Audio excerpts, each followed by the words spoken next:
तेजस्वी जब तक जिंदा हूं पीछे हटना मेरी फितरत में नहीं है। मर जाऊंगा मगर पीछे नहीं उठूंगा सीमांचल के लिए। कट जाऊंगा मगर झुकने नहीं दूंगा सीमांचल की जनता को इंशाअल्लाह होता है। उसके बाद हमारे अब्बा ने कहा सियासत सियासत सियासत सियासत, और तुम्हारे जैसे लोगों को तो उंगलियों में खेल लूंगा इंशाअल्लाह ताला। और जिसके दिल में ये मानता है कि ओवैसी चरमपंथी नहीं है तो आपको क्या करना है आप जानते हैं। बताओ कोचा दामन की जनता, क्या ओवैसी आतंकवादी है? क्या ओवैसी चरमपंथी है? क्या ओवैसी एक्सट्रीमिस्ट है? जरा जोर से बोलिए, बहरों को सुनाई नहीं देता पटना के।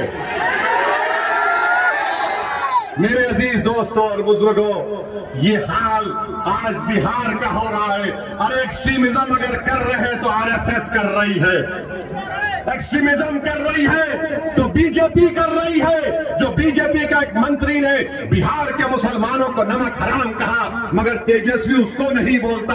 किसको बोलता है? एक मर्द मुजाहिद को बोलता है। किसको बोलता है? जिससे उसको डर है, उसकी कुर्सी को डर है। तो इल्जाम लगा के समझ रहा है कि ओवैसी के लोग या ओवैसी पीछे हट जाएगा। तेजस्वी जब तक जिंदा हूं पीछे हटना मेरी फितरत में नहीं है। मर जाऊंगा मगर पीछे नहीं उठूंगा सीमांचल के लिए। कट जाऊंगा मगर झुकने नहीं दूंगा सीमांचल की जनता को इंशाअल्लाह होता है। ये समझ रहा है। अरे तुमने सियासत कहां सीखी? हम जब पैदा हुए तो हमारे अब्बा ने, मरहूम बाप ने, अल्लाह उनकी मग़फ़िरत करे, एक बड़े अहले दिल को बुलाकर कहा कि हमारे कान में अज़ान दो। उसके बाद हमारे अब्बा ने कहा सियासत सियासत सियासत सियासत। हम सियासत को जानते हैं और तुम्हारे जैसे लोगों को तो उंगलियों में खेल लूंगा इंशाअल्लाह ताला।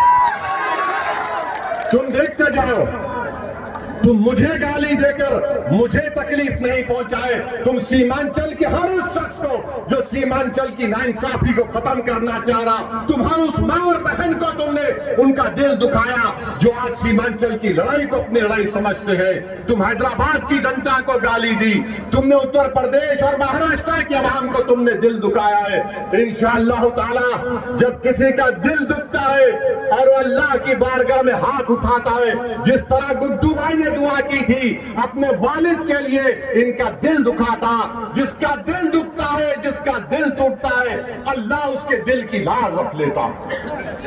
तो मेरे अजीज दोस्तों और बुजुर्गों, आपसे अपील यही है कि 11 तारीख के दिन आप पतंग साहब को वोट दीजिए और तेजस्वी को बताइए, अरे हम सीमांचल के गांव में जाते हैं गाड़ी में, ये बेचारे रन कटोले से उतरते बैठ के चले जाते।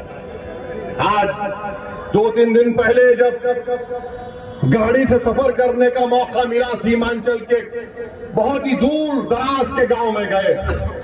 8 साल के 7 साल के बच्चे, हम नमाज पढ़ने के लिए गए असर की, तो बाहर निकले तो हमारी बहनें माएं ठहरी हुई थी इज्जतदार, बुजुर्ग खड़े हुए थे, नौजवान तो बेचारे पलायन कर चुके।